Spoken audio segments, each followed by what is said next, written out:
start with that one. We can start with that one. I mean, yeah. Kendo, we need you in here. Well, hurry up and push it out. I need to stop. But, Let's see. I don't think you can, John. I think it's in your nature to not stop. Yeah. Testing. One, Can two. Kendall use this microphone as well? I don't know. Tell him to wash his hands first. Tell him not to touch it. Don't touch the mic. Ah! Oh, in basketball news, the Lakers have added everybody they possibly can to trump everybody in this league. they added a bunch of old stars on their team. Yeah, it's like what's they call it? You padding your bench players. Right, but the thing is, are these players going to survive the Are whole they season? worthy? No, are they going to survive the whole season? Because there's gonna be a bunch of injuries over there. Where? The Lakers. They picked up Oh yeah.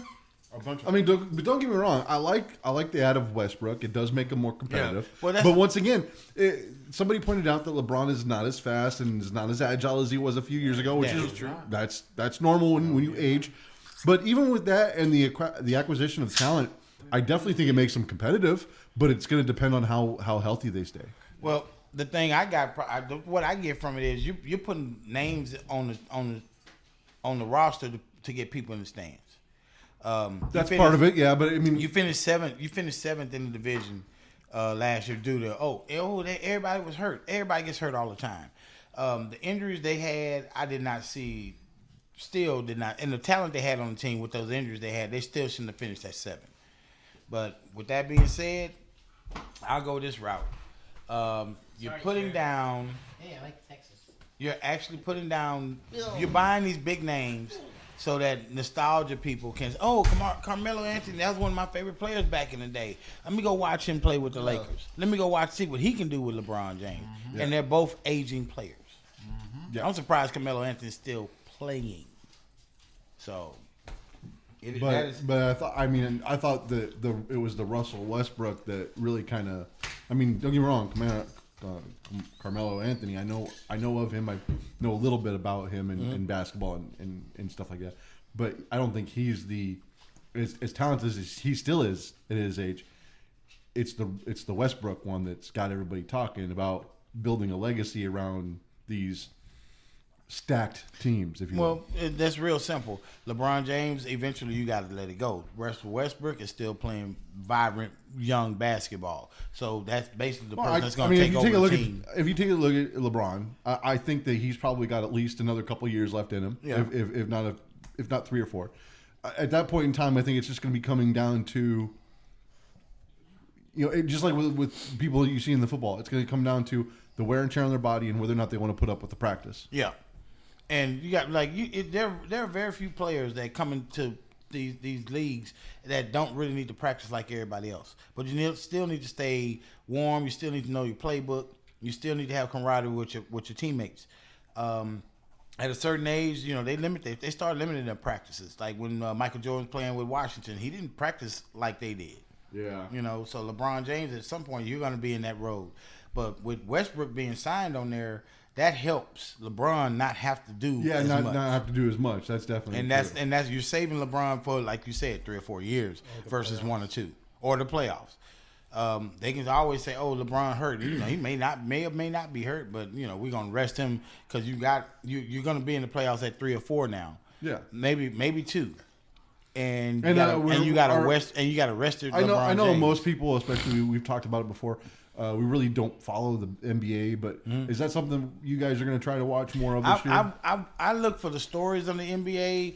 I'm normally, when I watch a game, it's normally because I'm the matchups. You know what I'm saying? It's like Brooklyn versus the Lakers or Steph Curry versus whoever. Stuff like that.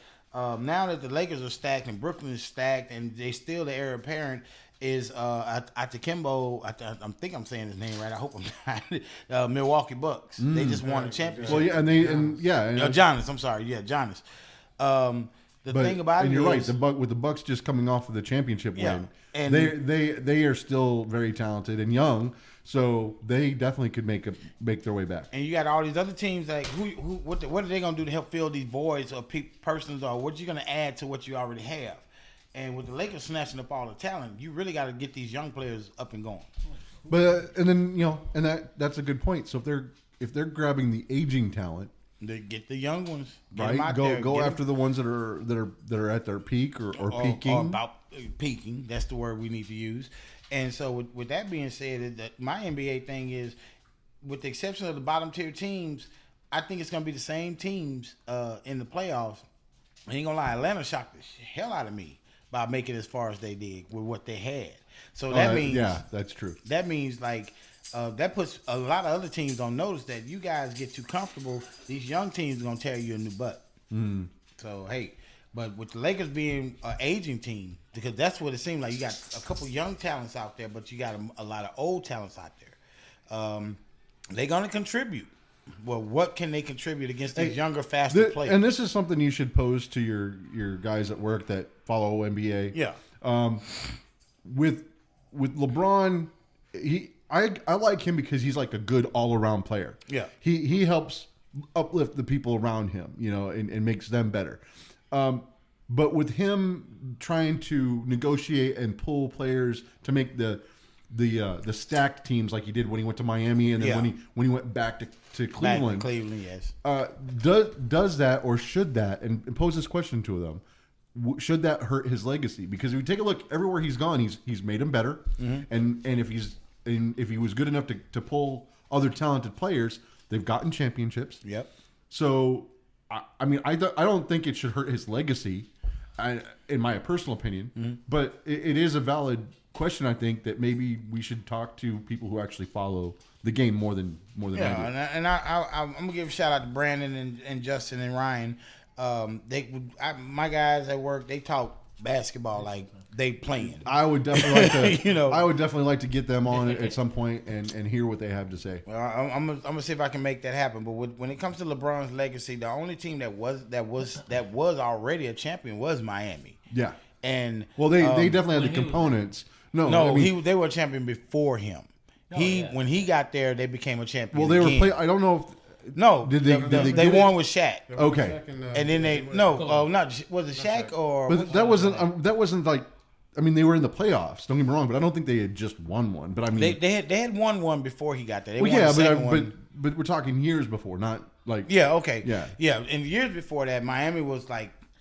Dwayne Wade was actually that team. Yeah, and he was good enough to get him to the playoffs, but they needed something to get him over that hump. Him over. Yeah, which is why he went there. And with the three of them, he thought that like I said, he in his press conference, not one, not two, not three. I mean, he wanted to basically build a dynasty like the Bulls. Yeah, well, I don't think that's ever going to happen again. Yeah, sadly, I don't think I don't even think that's possible.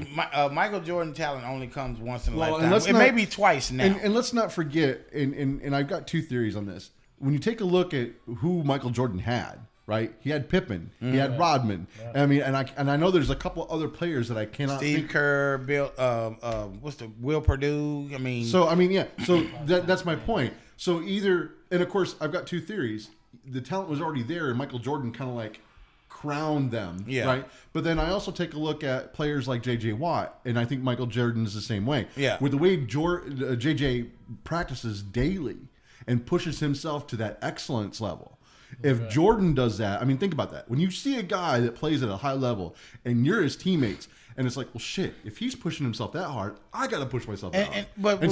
So by doing that, you help elevate everybody around you. But see, that goes in the transition. If you transition over from basketball to football with what he just said about J.J. Watt, this was his problem here in Houston.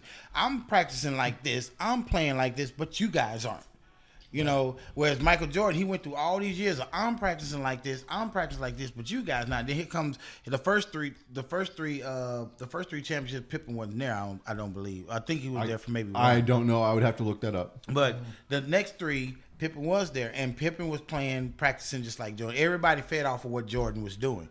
Now you can say, oh, he wouldn't have won him without Pippen. He wouldn't have won him without Rodman. because Rodman was snatching everything down. Rodman was kicking the ball out. He may have had antics, but he was playing defensive basketball. Yeah. And a lot of teams didn't have that guy that was committed to only defense. Rodman wasn't trying to score points. Rodman was trying to make sure he was the best defensive player on that team. Right. He made sure that their offense could score by him getting the rebound and getting them the ball. But anyway, so I mean, we're kind of going back. We were talking about basketball and of course the acquisitions here. But then and let's not forget, we already mentioned Bucks just won. Yeah, they just won. They're primed to go back again. Yeah. And so we could easily see a Lakers Bucks, if not, maybe even the Brooklyn Nets make a deep run next year. The Brooklyn Nets got to stay healthy. If they don't stay healthy, they cannot challenge nobody. And with Harden over there and the one from the Thunder, what's his name? Durant? Kyrie Irving and Durant. Durant? Yeah. That's the only real big three. That's the only real big three. Everybody else is playing really good team basketball. And then James two. Harden. I said Harden, Durant, and Kyrie Irving. The problem is, can you get this big three to share the ball and share the whole aspect of the game? I mean, they did. They had a very good season. Yeah, but I mean, they got knocked out. They got knocked out the playoffs. Got to lean into the mic. They had a very good season though. But they still got. They didn't go deep in the playoffs like the Atlanta Hawks, who was not expected to go anywhere in the playoffs, went deeper than they did. They had way less talent than them and went deeper than they did. They made it to the Eastern Conference Finals. The Brooklyn Nets were nowhere even. I'm probably a segment. That's true. Huh? I mean, it could have been coaching. That's Kevin Nash's first. Is it Kevin? Steve Nash's first year. But Hey, so let's go ahead and touch on some other topics here. I said Kevin Nash. Yeah, I'm sorry. That was a little Ladies and dated. gentlemen, we were Oh, joking my around goodness. earlier about the WWE and stuff, so he's stuck over there. Kevin